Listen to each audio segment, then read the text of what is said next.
Border demarcation must be based on international law, not on extreme nationalism or social media provocations. The Cambodia-Thailand peace agreement, signed in Kuala Lumpur, Malaysia, on October 26, 2025, marks the end of decades-long tension along the Cambodia-Thailand border.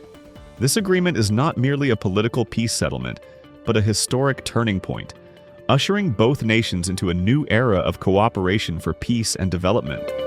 However, following the signing of the peace agreement, a wave of political debate has emerged, much of it fueled by emotional nationalism or subjective interpretations by citizens of both countries on social media.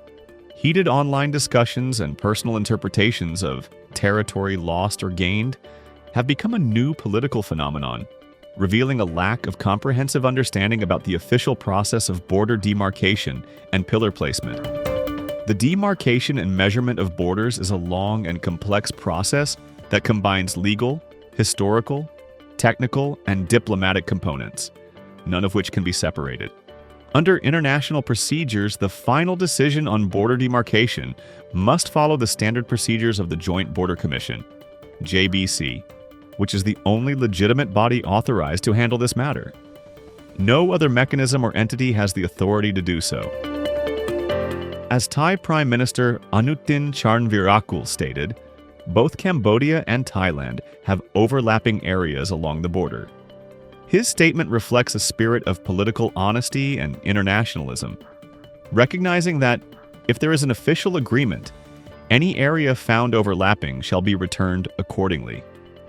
This does not signify territorial loss, but rather an acknowledgement of the legal rights of neighboring countries in accordance with international law and officially recognized historical maps.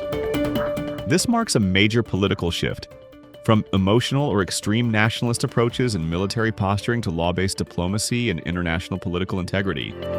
In a modern democracy, public opinion is a legitimate right. However, opinions driven purely by nationalist emotions or without legal basis can undermine the direction of peace building. Therefore, public discussions and media debates about border issues should be grounded in knowledge of international law and official government documents from both sides. It should also be emphasized that border affairs are not the responsibility of the military or civilians, but of the official joint border commissions of both countries, which operate strictly under legal frameworks and assigned mandates. The Thai Prime Minister's statement is not just a personal message.